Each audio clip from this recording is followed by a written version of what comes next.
quero ser grato a Deus por estar mais uma vez entre os irmãos, podendo prestar um culto de louvor ao Senhor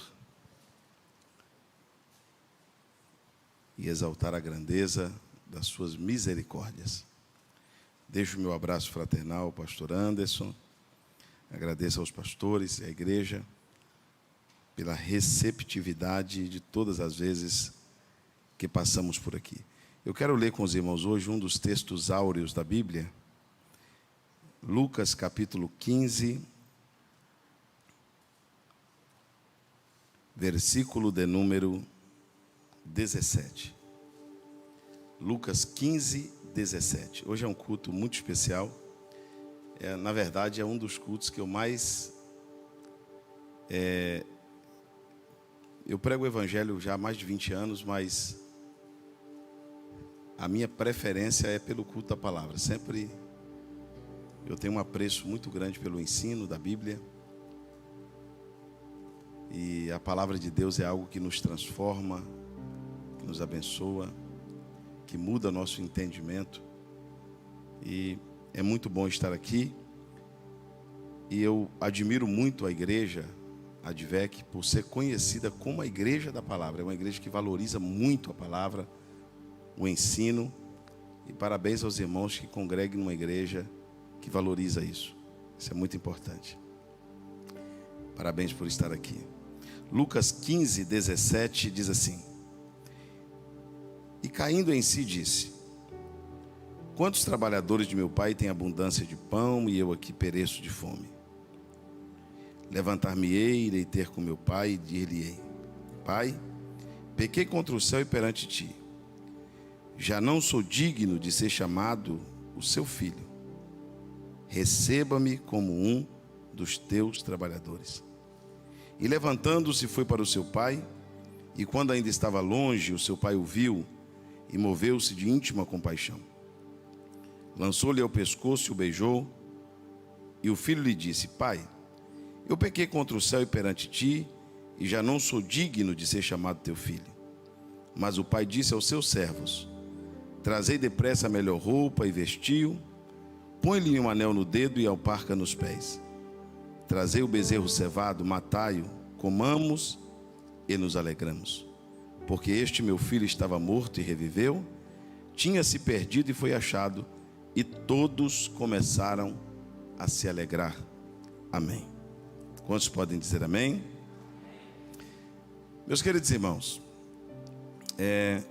o texto que nós lemos, geralmente, ele é aplicado em mensagens destinadas às pessoas não evangélicas, às pessoas desviadas do Evangelho. Mas se nós fizermos uma análise profunda deste texto, nós vamos ver que o texto está tratando de um filho de Deus. Para ser filho, tem que ser crente. Porque a Bíblia diz que aquele que o recebe, também recebe o poder de ser chamado filho de Deus. Deus não está tratando nem de um incrédulo, nem de um ímpio e nem de um iníquo. Ele está tratando de um filho. A parábola do filho pródigo fala de dois filhos, um mais moço, um mais velho. E esse filho mais moço cometeu alguns erros este, que ainda é cometido por muitos filhos de Deus. E eu vou fazer algumas perguntas, você não precisa me responder. Por que muitos filhos de Deus, mesmo sendo filhos, não conseguem viver a vida de um filho? Não conseguem herdar o que um filho tem direito. Por quê? Porque muitas pessoas, sendo filhos de Deus, não conseguem ter uma vida plena em Deus. Não conseguem ter uma vida abundante em Deus. Porque muita gente, mesmo sendo filho, comete erros que não poderiam cometer.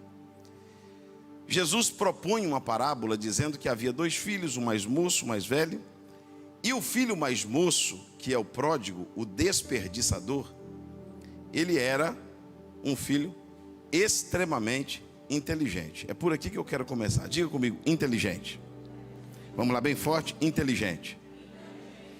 Talvez você vai discordar de mim dizendo: pastor, ele não era inteligente. Porque se ele fosse inteligente, ele não tinha cometido tamanha tolice. Se ele fosse inteligente, ele não tinha cometido tantos erros como ele cometeu. Talvez você esteja associando a inteligência com a sabedoria. E as duas coisas são distintas. A inteligência está aqui. A sabedoria está aqui. A inteligência é humana, a sabedoria é divina. E eu vou provar para você isso. Você é super inteligente, tem 2, 3 faculdades, fala 2, 3 idiomas, você é super douto, você não é uma pessoa leiga, você é super inteirado nos assuntos. E por que quando você precisa de um conselho, você vai na tua avó, que é analfabeta? Você vai no seu pai, que não sabe o tanto que você sabe? Por que quando você precisa de um conselho, você não vai no inteligente, você vai num sábio? Porque a sabedoria está acima da inteligência. E eu queria falar para os irmãos algo aqui, com muita humildade, na palavra. Está sobrando inteligência, mas está faltando sabedoria. Tem pessoas que, pela sua inteligência, estão perdendo a bênção. E vou te explicar por quê. Esse moço era tão inteligente que ele sabia que uma parte da fazenda era dele. Ele era tão inteligente que ele sabia a parte que era dele. Ele era tão inteligente que ele sabia que se pedisse ao pai, o pai lhe daria. Ele era bom de cálculo, bom de matemática, ele era bom de direito. Ele entendia do que lhe pertencia e do que não lhe pertencia. E ele vai até o pai, super inteligente, e diz para o pai: olha, me dê a minha parte. Isso Jesus conta na parábola. Me dê a minha parte. Isso está escrito ou não está? Tá. Agora eu pergunto e os irmãos respondem. O que ele pediu para o pai realmente era dele. O texto prova que era dele. Era dele ou não era? Era. Mas quem cuidava? O pai. Quem administrava? O pai. Quem tomava conta? O pai. Quem fazia prosperar? Quem protegia? O pai. Mas ele se achou tão inteligente que ele foi no pai e disse para o pai assim: o que é meu, eu não quero na sua mão. Me faça um favor, pai. O que é meu, passe para minha mão, porque eu sou inteligente suficiente para administrar o que é meu. Por que você acha que na igreja tem tanto divórcio como no meio dos incrédulos? Por quê? Por que você acha que tem tanta gente falida na fé, na família, na finança, sendo filho de Deus? Não era para ele falir. Se ele é filho de Deus, ele não podia passar por isso. Por que nós temos filhos de Deus perdidos no pecado? Por que nós temos filhos de Deus perdidos na família? Por que nós temos filhos de Deus perdidos na finança? Porque tem filhos de Deus que se acha tão inteligente que ele não quer Deus conduzindo o que é dele. Ele não quer Deus administrando o que é dele. Ele diz para Deus: não, a minha família, o meu dinheiro, o que é meu, eu não quero que o Senhor ponha a mão. Quem vai cuidar do que é meu sou eu. Eu não quero que o Senhor intrometa na minha vida. É por isso que tem tanta gente falida sendo filho de Deus. Porque ele se acha tão inteligente que ele não ora para comprar. Ele não ora para vender. Ele não ora para ir. Ele não ora para voltar. Ele acha que pode resolver tudo. Eu sei fazer. Eu sei como faz. Mas se você sabe, por que está dando errado? Pedro era pescador, pescou a noite toda, não pegou nada. Jesus não era pescador, levou ele para o mar e ele pescou tanto peixe que não cabia no barco. Você bate no peito e diz: eu sei, eu li, eu estudei. Por que está dando errado? Se você é tão inteligente, não era para falhar. Se você é tão inteligente, não era para dar errado. É porque tem pessoas que perderam a dependência de Deus. E por ser muito inteligente. É proibido ser inteligente? Sim ou não? Não. É proibido ser inteligente? Não. É proibido ser mais inteligente que o pai. E tem gente querendo saber mais do que Deus. E quem quer saber mais do que Deus vai à falência. Porque Deus sabe mais do que você. Os pensamentos de Deus são mais altos que os seus pensamentos. Os caminhos de Deus são mais altos que os seus caminhos.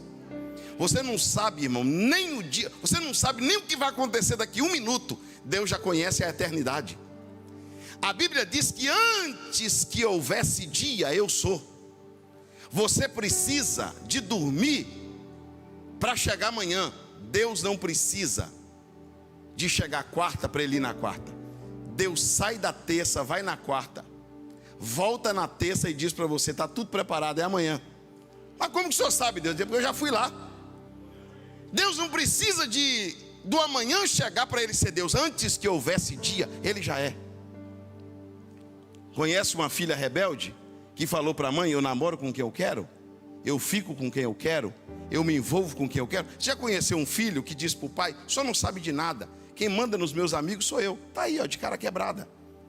Está aí, mãe solteira. Está aí apanhando na cara de quem não deveria apanhar. Porque você é muito inteligente. Você achou que sabia mais do que a tua mãe. Só não sabe de nada, mãe. Por que você acha que tem crente que não vai para frente? Porque ele não aceita ter pastor. Ele não aceita ter liderança. Pastor, eu não preciso de ninguém para me ensinar, eu já sei. É por isso. Está cheio de gente falida na igreja. Está cheio de gente falida na fé, na família, na finança. E é super inteligente, mas é falido. Porque ele se acha mais inteligente do que o pai. Agora eu vou fazer uma pergunta e você vai entender onde eu quero chegar. Quem aqui tem carteira de motorista? Quem aqui? Você é habilitado para dirigir, sim ou não? Você vai fazer uma viagem. Você entra no carro com a tua família. Antes de sair você faz o quê? Mas para que você vai fazer uma oração? É Deus que vai dirigir? É o anjo que vai dirigir? Quem vai dirigir não é você? Você não sabe dirigir? Por que você ora? Você ora porque mesmo sendo inteligente para dirigir, você não confia em você. Você confia em Deus. E mesmo sabendo dirigir, você diz: Deus, eu vou dirigindo, mas o Senhor guia.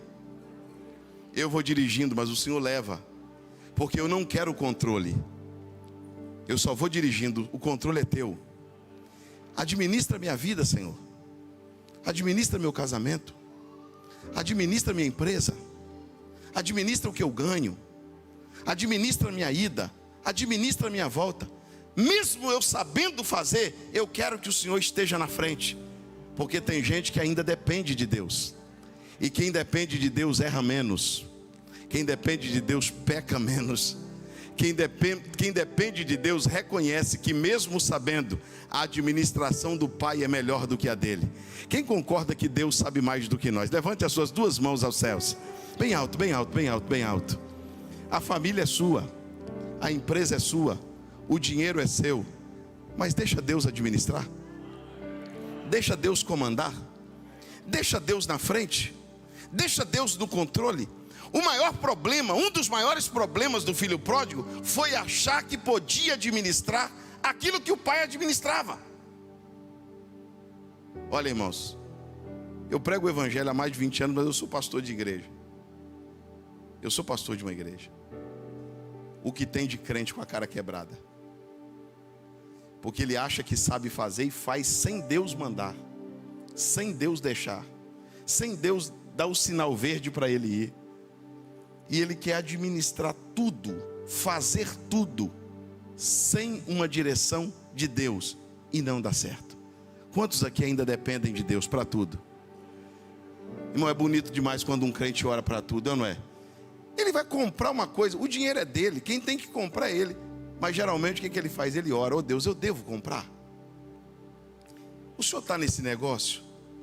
O rapaz chega para a moça e diz: gostei de você, quero namorar com você. Ela diz: espera aí, rapaz, não é assim não, eu vou orar primeiro. Eu preciso saber se Deus está nisso.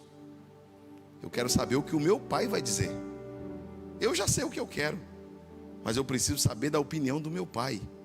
E por não querer a opinião de Deus, tem um monte de gente sofrendo. Tem um monte de gente padecendo, porque acha que por ser inteligente pode administrar aquilo que o pai administra.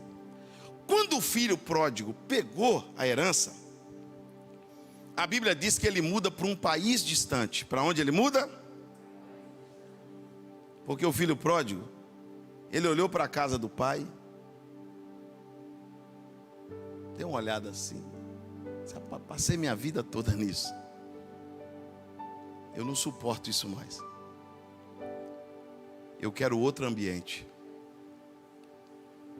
Eu quero conhecer outros lugares. A minha vida foi ser criado nessa casa. Você quer descobrir quando um crente não está bem? Quem quer saber diz amém? Quando ele não gosta mais de culto. Quando ele não gosta mais de igreja. Você quer descobrir quando um crente não está bem? Quando o culto cansa ele, mas o jogo que ele gosta não cansa. A novela que ela gosta não cansa. O papo que ela gosta não cansa, mas o culto é enfadonho.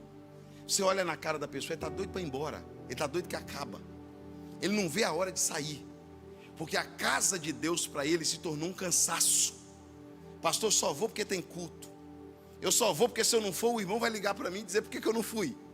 Eu só vou porque eu sou da igreja. Não, não é assim. Não é assim que funciona. Essa casa aqui não. O salmista Davi diz no Salmo 122: eu me alegrei. Eu senti alegria quando me disseram: vamos para a casa do Senhor. Levanta suas mãos comigo. Você que passou o dia todo hoje pensando: eita, hoje tem culto.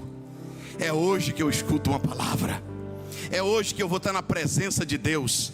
É hoje que eu vou estar. Parabéns para você. Você não perdeu a alegria pela casa do Pai.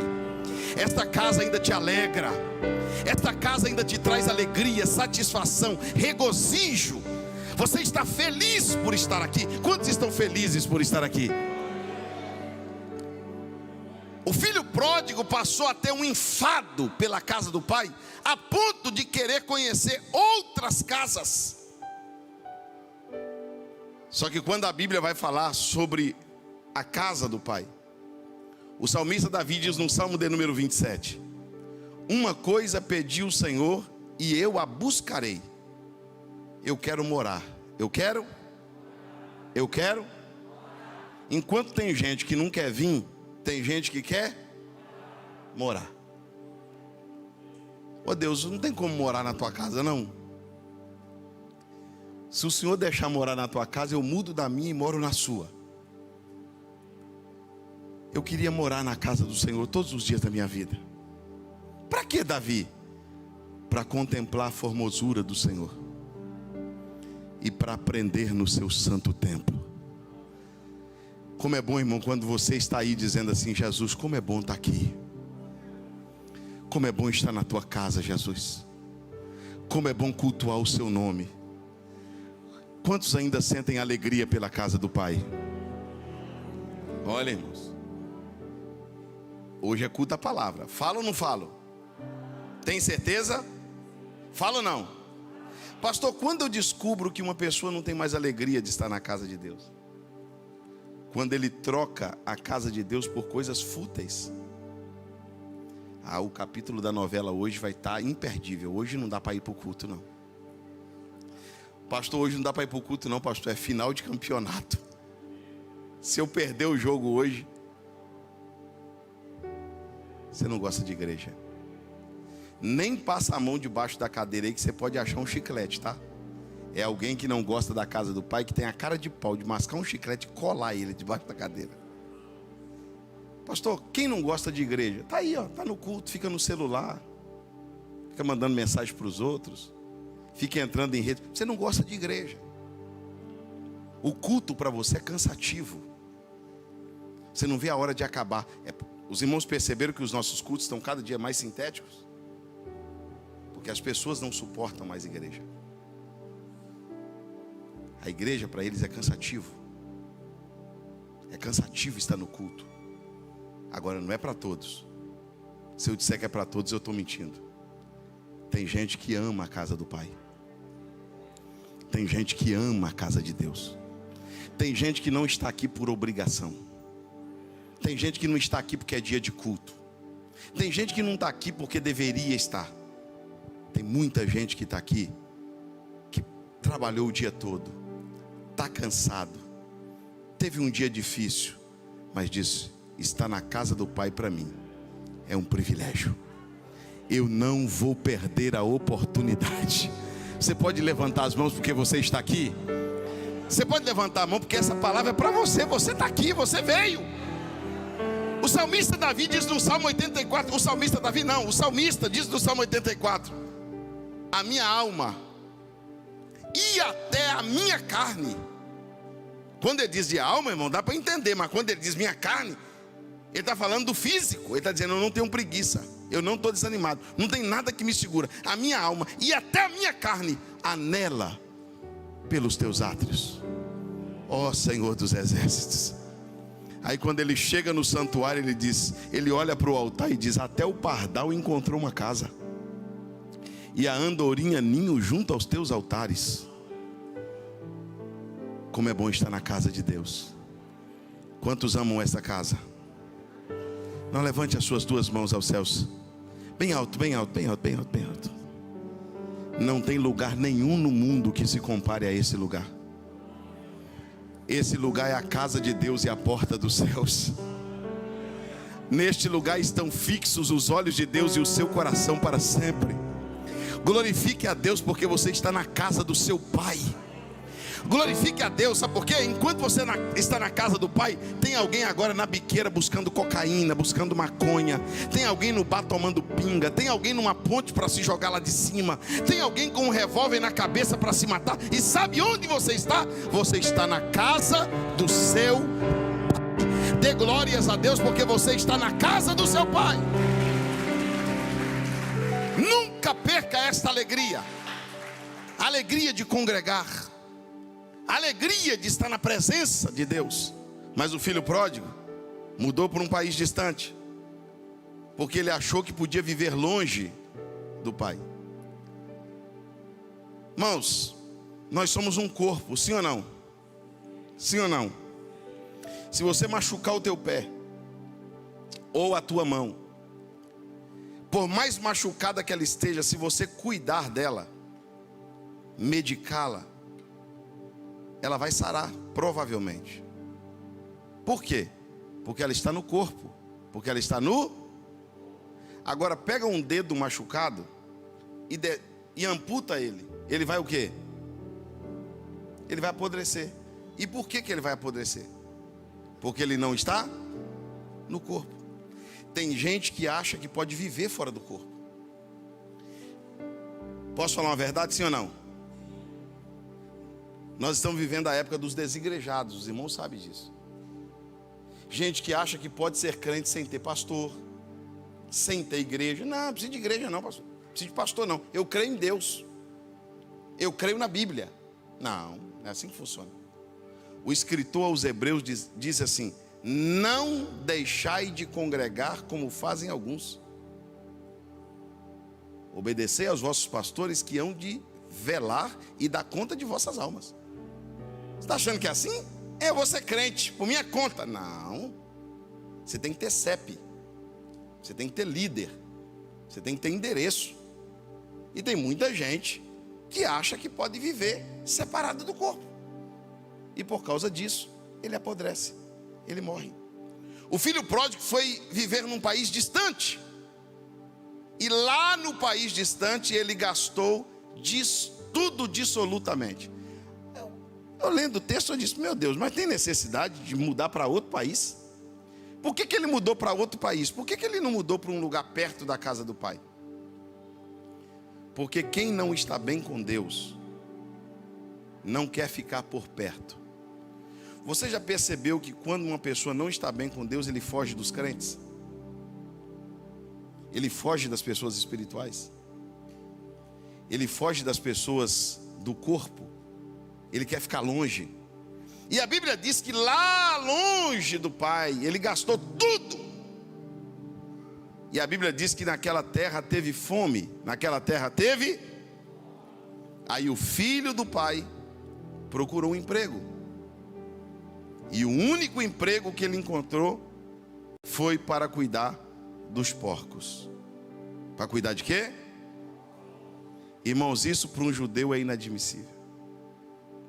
Porque o judeu, ele não convive com o porco, ele não come a carne do porco, ele não toca no porco, ele tem nojo do porco, ele tem aversão ao porco. Mas essa parte eu só vou falar se você aceitar ouvir. Você quer ouvir? Diz amém. Quer ouvir, diz amém. Enquanto esse filho estava perto do pai, ele estava longe dos porcos. A partir do momento que ele ficou longe do pai, ele ficou perto de quem? A distância de Deus te aproxima dos porcos. É por isso que tem filho de Deus que faz coisa que nem ímpio faz. É por isso que tem gente que conhece a casa de Deus, a palavra de Deus, e comete coisas que nem o incrédulo comete. Ele vê coisas que nem o ímpio tem coragem de ver. Ele fala coisas que nem o ímpio tem coragem de falar. Porque a distância de Deus aproxima ele dos porcos. Quanto mais perto de Deus, mais longe dos porcos. Quanto mais longe de Deus, mais perto dos porcos. Posso falar uma verdade para vocês? O que tem de filho de Deus sofrendo com pecados de imundícia, o que tem de filho de Deus sofrendo, dizendo: não dá para entender, pastor. Se eu sou crente, por que eu faço isso? Se eu conheço a palavra, por que eu tenho coragem de fazer tal coisa? Só tem uma explicação: você está longe de Deus. E a distância de Deus te aproximou dos porcos. E a Bíblia diz que ele tinha desejo. Ele tinha... Não, vamos lá, grita. Ele tinha... Eu só continuo pregando se você me ajudar. Diga para o teu irmão assim: se não der para dar glória, diga ai. Se não der para dar glória, diga ai, Jesus. Ele tinha desejo de comer o quê? Quem sabe? As bolotas. Quem comia? Os porcos. Vai apertar um pouquinho, mas eu só vou falar se você quiser ouvir. Você quer ouvir ou não? Falo ou não falo? Dá para acreditar, pastor, que esse filho, quando estava na casa do pai, ficava fazendo manha para comer o que tinha na mesa? Não gosto. Não gosto dessa mensagem. Não gostei desse louvor. O culto para mim não foi bom. Agora, o que os porcos comem, ele tinha desejo. Porque tem gente que não tem apetite para ouvir palavra, não tem apetite para cantar, não tem apetite para oferecer a Deus um culto vivo. Mas quando é coisa de porco, quando é o que não presta, o apetite dele abre como um leão. Você não consegue entender, pastor, de culto, pastor, culto para mim tem que ser rápido, senão eu não consigo. Agora, você consegue passar uma noite inteira pecando. Você consegue passar horas fazendo coisa que só os porcos conseguem. E aí, me explica. Você é filho de Deus. Como que alguém não tem apetite para comer na mesa do pai, mas tem desejo de comer o que os porcos comem? Falta de uma ceia. Não vem na ceia cear, mas no churrasco onde tem cachaça, onde tem música mundana, onde tem coisa errada, ele não perde um. Me explica aí. Você não é filho de Deus? Você não é filho de Deus? Você tem tanta facilidade para faltar na mesa do pai, mas quando é mesa dos porcos você comparece. Pastor, não prega isso, é muito duro. Não, se você é filho, você tem que aguentar. Se você é filho, você tem que suportar. Porque Jesus disse: quem é meu, escuta a minha voz e atende. Você é filho de Deus, diz amém. Ele tinha desejo de comer os que os porcos comiam, mas ninguém lhe dava nada. Aí a Bíblia diz no versículo 17, o versículo que nós lemos: e caindo em si. Você pode repetir bem alto comigo? Não, diga bem alto. A parábola no capítulo 15 de Lucas tem 3 parábolas: a ovelha perdida, a dracma perdida e o filho perdido. Diga comigo: a ovelha perdida, a dracma perdida e o filho perdido. O que aconteceu com a ovelha perdida? O homem buscou. O que aconteceu com a dracma perdida? A mulher procurou diligentemente até achar. E o filho? O pai buscou? Não. O pai buscou o filho? Pergunta a teu irmão, por quê? Se o homem buscou a ovelha, se a mulher procurou a dracma, por que o pai não buscou o filho? Diga comigo bem alto, porque Deus não busca quem sabe o caminho. A ovelha se perdeu porque não conseguiu voltar para casa. A dracma se perdeu dentro da casa e o filho saiu de casa para se perder. Deus não faz ninguém servir ele algemado. Deus não obriga ninguém a ser santo. Deus não obriga ninguém a ser adorador. Deus não obriga ninguém a servi-lo. Deus não obriga ninguém a ir para a igreja. Deus não obriga ninguém a ser honesto. O filho não volta amarrado. O filho não volta algemado. O filho só volta quando cai em si. Quando ele põe a mão na consciência e diz: não é isso que Deus tem para mim. Eu tenho um pai. Eu tenho uma casa. Eu tenho um lugar. Isso que eu estou fazendo contraria o que eu aprendi. Isso que eu estou fazendo contraria os meus princípios. Quer saber de uma coisa? Levantar-me-ei. Foi o pai que levantou? Foi o irmão que levantou? É por isso que você sofre atrás de desviado. É por isso que você sofre tentando obrigar a gente a ser crente. Porque Deus não obriga ninguém a ser crente. Você vai falar para a pessoa: olha, está escrito na Bíblia. Ele te fala o capítulo e o versículo. Você fala para ele da igreja, ele conhece a Bíblia mais do que você. Porque o que vai trazer ele não é pregação, não é anjo, não é conselho, é consciência. Eu me levantarei. Quer saber de uma coisa? Eu vou me acertar com Deus. Eu vou me alinhar com Deus. Isso não é vida para mim. Eu tenho um pai, eu sou filho de Deus. O que eu estou fazendo aqui? Eu estou aqui porque eu vim, não foi Deus que mandou.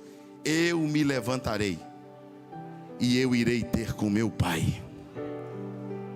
E eu vou dizer ao meu pai: eu pequei contra os céus e perante ti, e não sou digno de ser chamado teu filho. E ele se levanta, e ele toma uma atitude de ir até seu pai, para um acerto de contas, para uma conversa. E a Bíblia diz que quando ele está vindo, o seu pai o vê de longe. O seu pai o vê? Vamos lá? O seu pai o vê?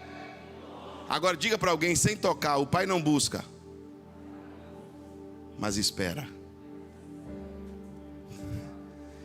O pai diz assim: eu não posso lá buscar ele à força. Eu não posso obrigar ele a me servir. Eu não posso obrigar ele a ser certo. Eu não posso obrigar ele a ser santo. Mas eu vou esperar. Eu acredito que ele volta. Eu acredito que ele se acerta. Eu acredito que ele vai se cansar do que ele está fazendo. Eu acredito que ele vai vir ao meu encontro. E quando o pai está vendo o filho vindo, a Bíblia diz que o pai corre. Quem corre não é o filho, porque Deus tem mais pressa do que o arrependido. O pai tem mais pressa do que o filho. O pai corre, lança ao pescoço do filho, o abraça e beija. Diga comigo: abraça e beija. Pastor, não pode ser, pastor. O filho está vindo da companhia dos porcos, sim ou não? O filho está vindo do chiqueiro, sim ou não? O filho está descalço, o filho está sujo, o filho está com mau cheiro. Por que o pai o abraça e o beija? Porque o pai só tem nojo do pecado. O pai não tem nojo do filho. Não. O pai não tem nojo do filho. O pai não determina tempo. Olha, vai se banhar, passa um tempo escondido, depois você vem para ganhar um abraço. Ó, passa um ano disciplinado, depois você vem aqui que eu... Não. O perdão é imediato. O perdão é na hora. O arrependimento traz a remissão do pecado. Você pode dar glória a Deus pela palavra? O pai abraça o filho, beija o filho.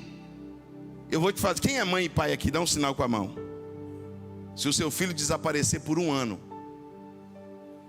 Você colocar nas redes sociais, na televisão, no rádio, não encontrá-lo. 1 ano depois, você está no portão da sua casa. Quando você olha na esquina, o teu filho está chegando, todo sujo, cabeludo, fedido. Você vai mandar ele tomar um banho, cortar o cabelo, vestir uma roupa limpa para depois abraçá-lo? Ou você vai correr e vai dar um abraço? Porque a saudade do pai é maior do que o pecado do filho. O pai estava esperando por esse momento. E o pai abraça o filho. Quando o pai abraça o filho não entende. E o pai vai trazendo o filho para dentro de casa. Porque o pai está agora conduzindo o filho para o lugar de onde ele nunca deveria ter saído. Para o lugar que ele deveria ter valorizado. E quando o pai entra pelo portão da fazenda, o pai grita e diz: servos, traga depressa o melhor vestido. Essa parte eu quero que você grita. Diga comigo: o melhor vestido. Não, diga mais alto. Agora eu pergunto, depois de tudo que esse filho fez, ele merece o melhor? O pai não mandou trazer um vestido. O pai não mandou trazer uma roupa. O pai mandou trazer a melhor. Traga o melhor vestido e veste meu filho. Põe um anel no seu dedo e põe sandália em seus pés. Sapato, tem gente que calça 35, tem gente que calça 45, sim ou não? Roupa, tem gente magrinho, irmão, que usa camisa número 1. Tem um gordinho que usa número 6, número 7, sim ou não? Sim. Anel, tem gente que tem um dedo bem fininho, tem gente que tem um dedo bem grosso. Porque sandália tem número, anel tem número e vestido tem número. Pastor, se sandália tem número, anel tem número e vestido tem número, por que o pai mandou trazer depressa? Diga comigo assim: porque já estava pronto. O pai já tinha mandado fazer. O pai disse para o alfaiate: faz um vestido no número do meu filho. O pai foi no ourives e disse: faz uma aliança no número do meu filho.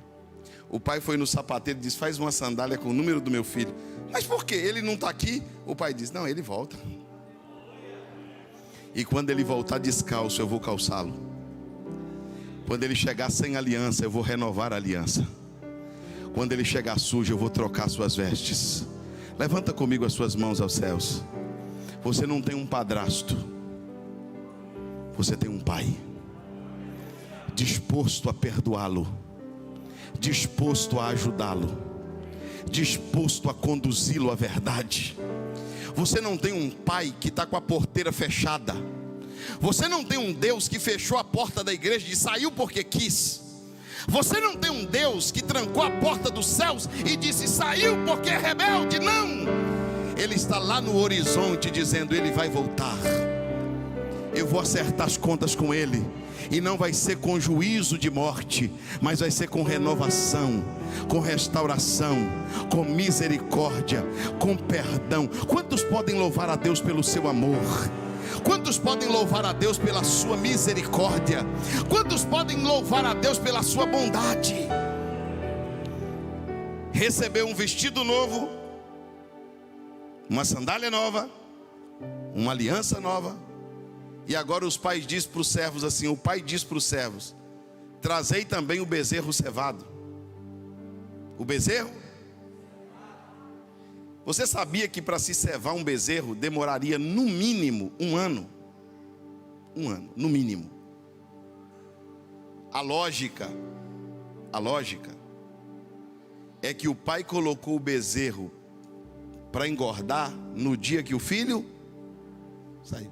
O inteligente está saindo: eu vou cuidar da minha vida, deixa comigo, eu vou para uma terra distante, eu vivo sem Deus, eu vivo fora da igreja.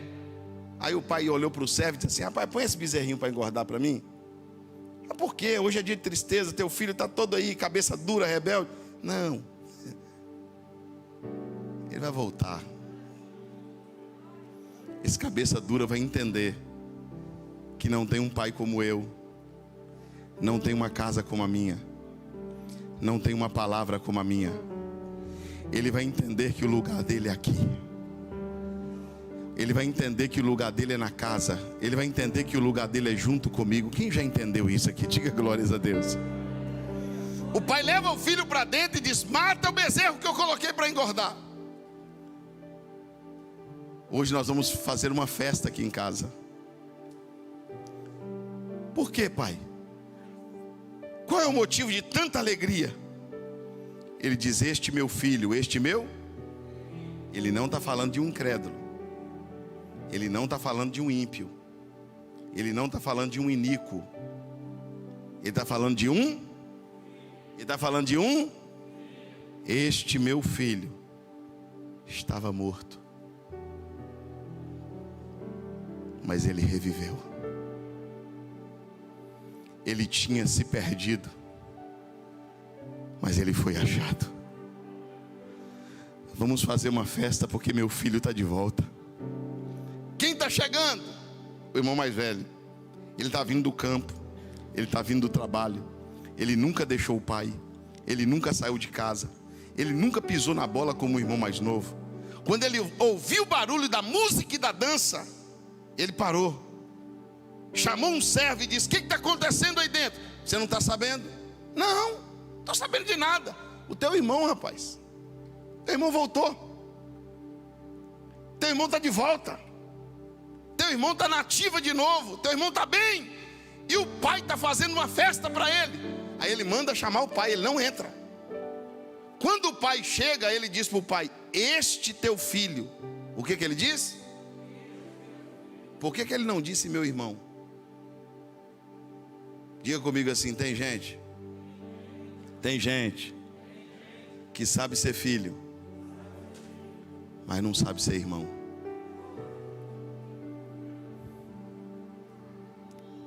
Tem gente que olha para o outro e diz: ele não merece. Deus não deveria perdoá-lo. Deus não deveria aceitá-lo de volta. Essa casa não é mais para ele. Aí o pai foi lá conversar com o filho. Disse: ô meu filho, por que você não quer entrar? Ele diz assim: porque o senhor nunca me deu um cabrito para comer com meus amigos. E o senhor mata um boi para ele. Sabe qual é o problema do irmão mais velho? Ele prefere comer um cabrito com os amigos do que comer um boi com o irmão.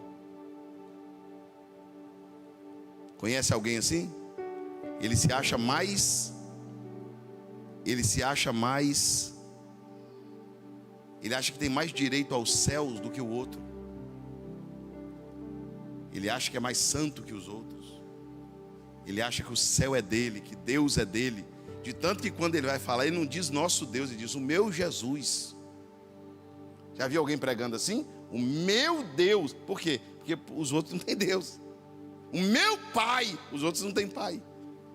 O pai disse: não, rapaz. Você está dizendo que ele é meu filho, mas eu vou te dizer diferente. O teu irmão, ele se perdeu, mas é teu irmão. Ele vacilou, mas é teu irmão. Ele não fez tudo certo, mas ele é teu irmão. Ele estava perdido, mas ele foi achado. Ele estava morto, ele reviveu. Entra para a festa. Se alegre com teu irmão. Quem está disposto a se alegrar com seu irmão aqui? Fica de pé comigo nesta noite, por favor.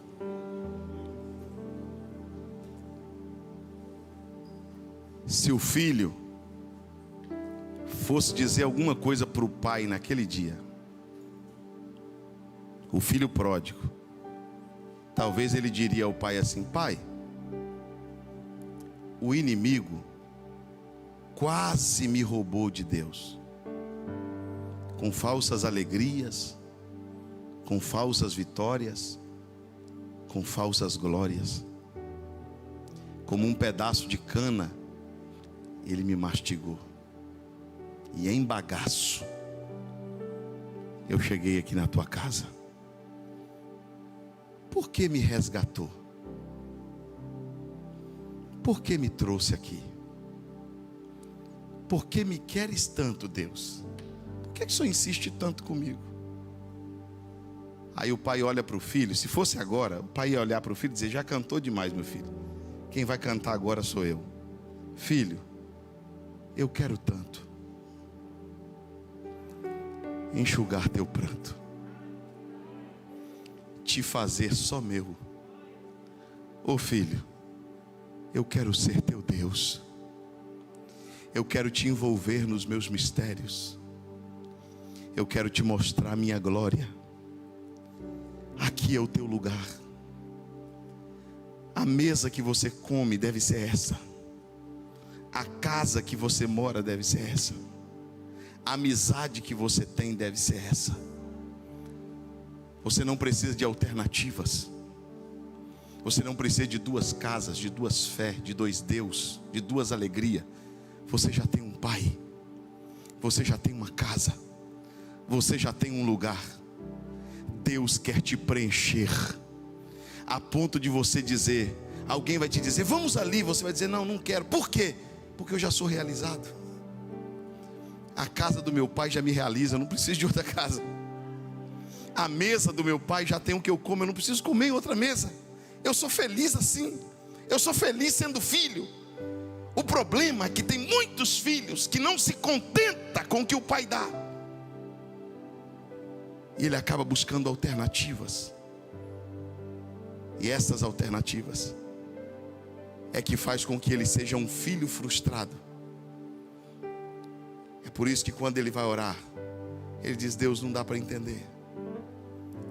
Eu não consigo te servir.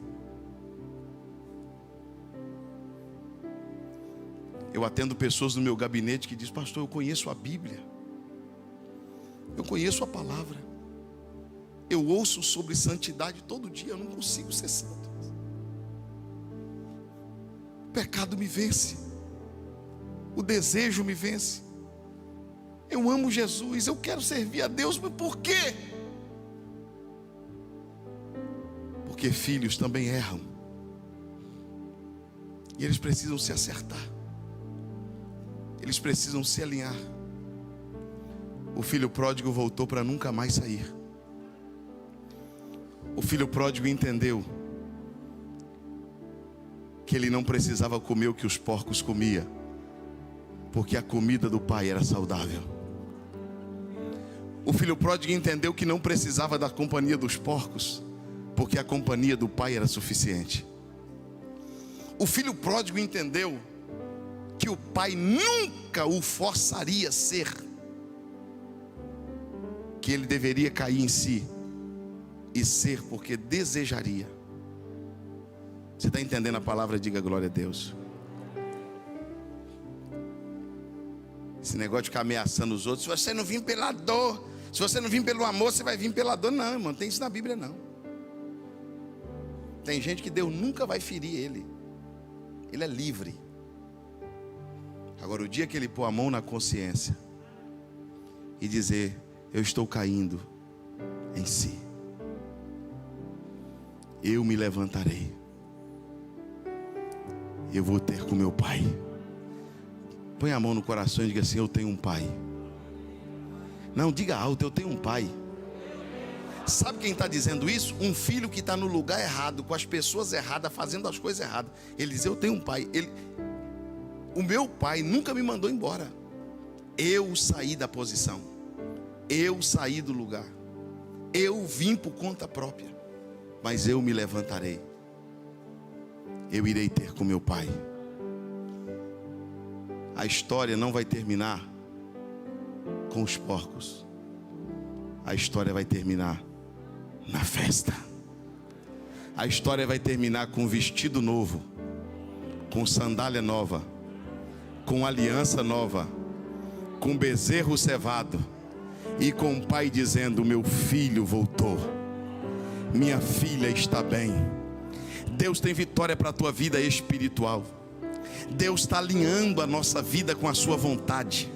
Deus está alinhando a nossa vida com a sua palavra. Você entende isso? Diga glória a Deus. Deus vai tirar, Deus vai ajudar os seus filhos que estão em amizades erradas, relacionamentos errados, casas erradas, lugares errados. Esses filhos de Deus vão cair em si e vão dizer, me levantarei, irei ter com meu Pai. Sabe qual é a vantagem de Deus? A porta não está fechada. O Pai não está de cara fechada, com um chicote na mão. Ele está com os braços abertos, dizendo: volta, meu filho. Volta que a gente se acerta. Volta que eu te perdoo. Volta que eu te ajudo. Quem deseja melhorar como filho de Deus aqui?